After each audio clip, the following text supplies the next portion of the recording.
Joe Biden just proposed his budget for next year, and it's a doozy.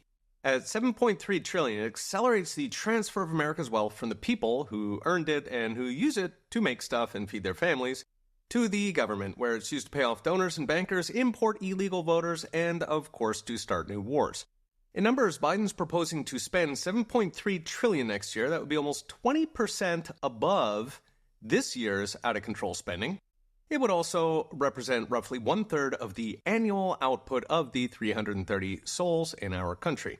It's worth noting our economy did not actually grow 20% last year, so they will be taking a bigger piece of the pie, a much bigger piece. On a decade basis, which is how Washington counts, it represents $12 trillion in new spending. By the way, there are some glaring blank spaces in the Biden budget, such as Social Security and child credits, which mean the actual proposal is much higher.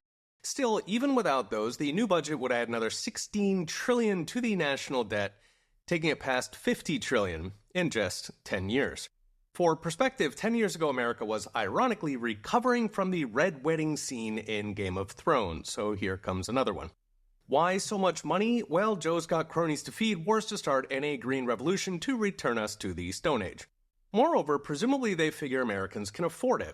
Well, with $17.5 trillion in household debt, it's about $150,000 per family, along with record hardship withdrawals on retirement accounts and record credit card balances running at 24% interest.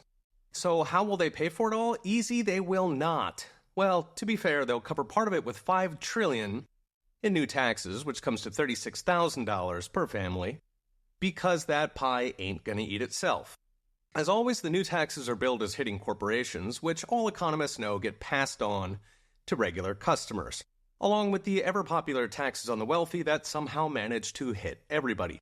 The corporate tax cut would walk back Trump's tax relief, hiking the corporate rate back to 28%, combined with state tax that would bring the corporate rate to almost 33%.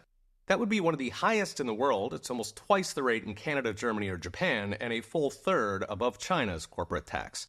This would naturally kill jobs and send companies overseas. So one study estimated it would cost 1 million jobs in the first 2 years, then a continual annual decline of 600,000 jobs per year for a decade.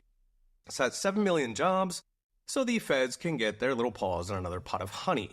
Meanwhile, Biden would hike taxes on anybody making $400,000, which means pretty much every entrepreneur who's built something of value, while the truly rich, of course, hire better accountants or move their money offshore.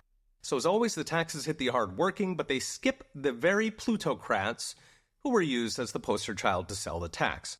So what's next? Brought to you by Unchained.com. Presidents' budgets never get passed as is. They're more messaging documents painting a picture of what Biden would like to do if Republicans let him. Unfortunately, the GOP has proved itself spineless quislings of the Washington Uniparty, beholden to the special interests who fund their campaigns and the golden parachutes that come with playing along.